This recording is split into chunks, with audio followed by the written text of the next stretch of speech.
And I went out in my first fight and I fought a gal named Liz Posner, who was a kickboxer, and her husband owned a school up in like BC, Canada. Okay. So they had come down to Wenatchee, Washington, and I had come over from Ellensburg, Washington to Wenatchee. I got $50 for my first fight. It was like food and gas, which I was stoked, actually. For sure. So funny. Like how I was like, Felt oh special. man, I didn't even think I was going to get any money. I was so broke. And so yeah, we're in a boxing ring because, of course, they didn't really do the cages back then. It's on a reservation. Always. Yeah, it's on a reservation, and people are like smoking in the crowd and yelling asinine comments towards the female fighters, and it was that kind of atmosphere.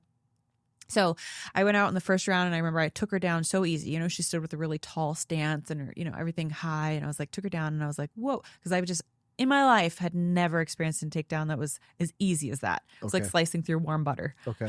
And so I took her down, but I think I just like wrestle fucked her the whole time because I didn't know how to do anything else. So I just like laid on her for like 2 minutes. And then in the second round, she came out and she put me in a Muay Thai clinch, and I didn't know what that was. Okay. So I'm sure you know what it was, but in case the listeners don't know, basically it's like they grab on behind your head with their hands and the forearms go on the collarbone and they kind of hold your head, and she begins kneeing my face. Yeah. This is new. Yeah. Oh, I had no idea what it was. So I'm still trying to wrestle her. So my arms are out like this, and I'm trying to grab her legs, and I'm watching these knees come blazing, up towards my face, past my face. One lands on my forehead.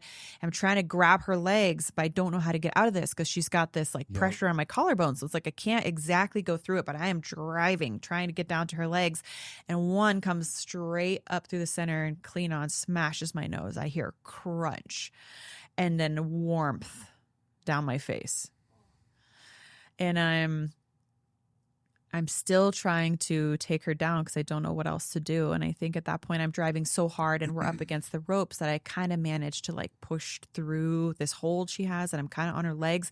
But I've been driving down to try to get out of this hold so much that I'm like actually at her knees and like kind of sliding down past her ankle. So she steps one foot out and she comes around onto my back and she gets her hooks in.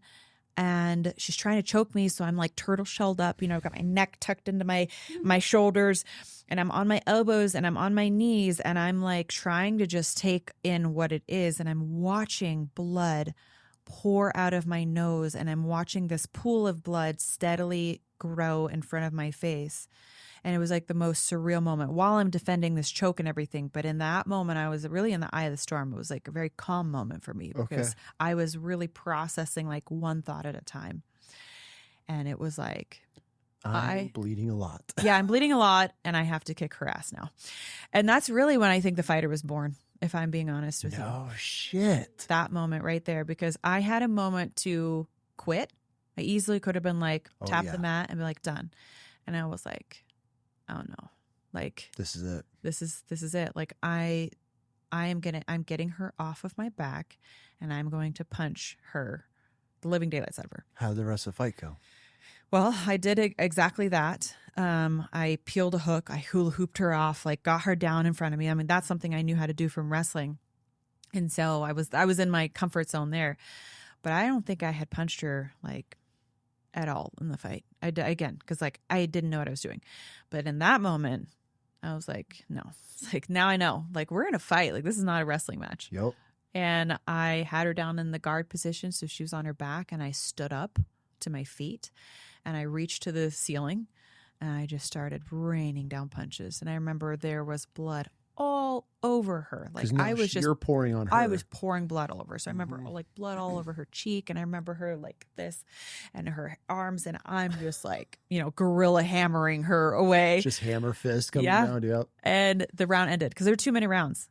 So all this has happened inside 2 minutes. Which is an eternity for even a trained athlete, and here you are just months into this adventure. Yeah. Yeah. Okay. So the round ends. I go back to my corner, and I was staring back into like ghosts because my corner was like, they did not know what to do.